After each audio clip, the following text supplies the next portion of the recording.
us an hour of your time. I want to start by addressing the elephant in the room, sir. A lot of people did not think it was appropriate for you to be here today. You have pushed false claims about some of your rivals, from Nikki Haley to former President Barack Obama, saying that they were not born in the United States, which is not true. You have told 4 congresswomen of color who were American citizens to go back to where they came from.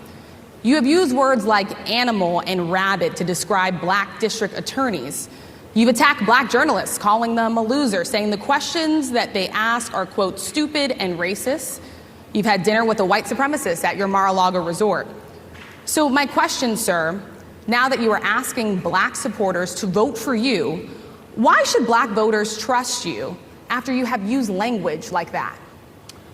Well, first of all, I don't think I've ever been asked a question in such a horrible manner. First question. You don't even say, hello, how are you? Are you with ABC? Because I think they're a fake news network, a terrible network.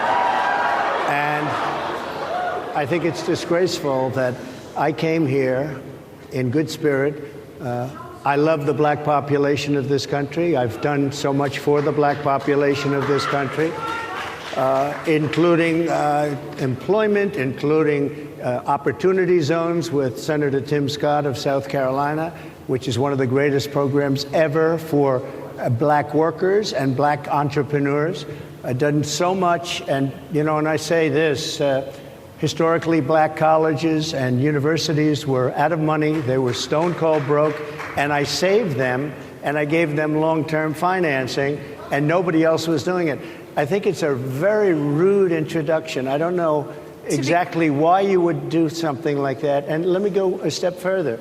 I was invited here, and I was told my opponent, whether it was Biden or Kamala, I was told my opponent was going to be here. It turned out my opponent isn't here. You invited me under false pretense, and then you said you can't do it with Zoom. Well, where's Zoom? She's going to do it with Zoom, and she's not coming. And then you were half an hour late. Just so we understand, I have too much respect for you to be late. They couldn't get their equipment working or something was wrong. Mr. President, I would love if you can answer the question on your rhetoric and why you believe that black voters should trust you with another 4 years. I have been the best president for the black population since Abraham Lincoln. That's my answer. Better than President Johnson, who signed the Voting Rights Act? For you to start off a question and answer period, especially when you're 35 minutes late because you couldn't get your equipment to work, in such a hostile manner, I think it's a disgrace. Let me just ask a follow-up, sir, and then we'll move on to other questions here. Some of your own supporters, including Republicans on Capitol Hill, have labeled Vice President Kamala Harris, who is the first black and Asian American woman to serve as vice president and be on a major party ticket, as a DEI hire. Is that acceptable language to you? And will you tell those Republicans and those supporters to stop it? How do you define DEI? Go ahead. How do you define diversity, equity, inclusion? Okay, yeah, go ahead. Is that what your definition? That is give me a literally definition the words then. Would you give me a definition DEI. of that? Give me a definition. Sir, of that. I'm asking you a question, No, a very direct question. Define it for me, if you would. I just defined it, sir. Do you believe that Vice President Kamala Harris is only on the ticket because she is a black woman? Well, I can say no. I think it's maybe a little bit different. So I've known her a long time indirectly, not directly very much, and she was always of Indian heritage, and she was only promoting Indian heritage. I didn't know she was black until a number of years ago when she happened to turn black, and now she wants to be known as black.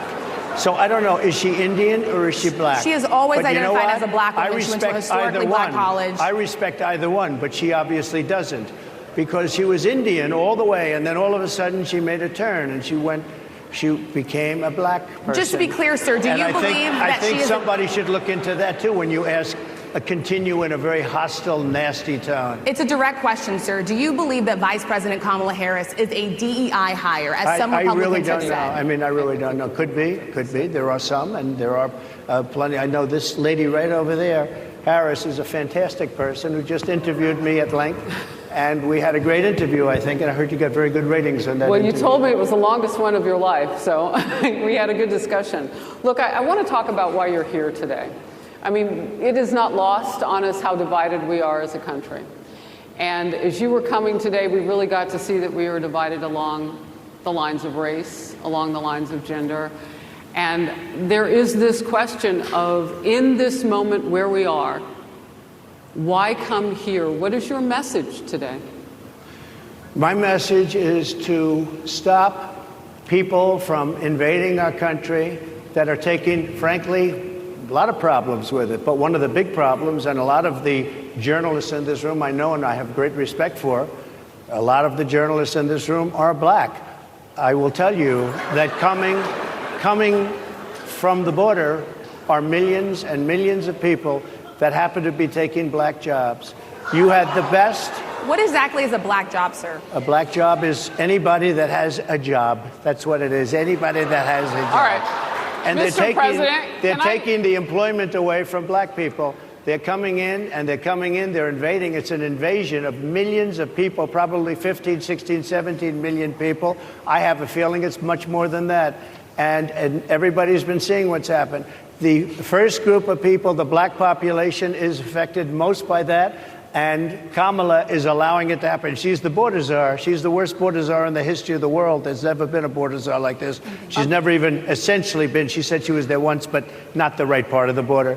So she was a border czar. She's done a horrible job. These people are coming into our country, and they're taking black jobs and Hispanic jobs, and frankly, they're taking union jobs. Unions are being very badly affected by all of the millions of people that are pouring into our country. And one thing, as we discussed, many of these people are coming in from mental institutions, from prisons, from jails. They're gang members in other countries.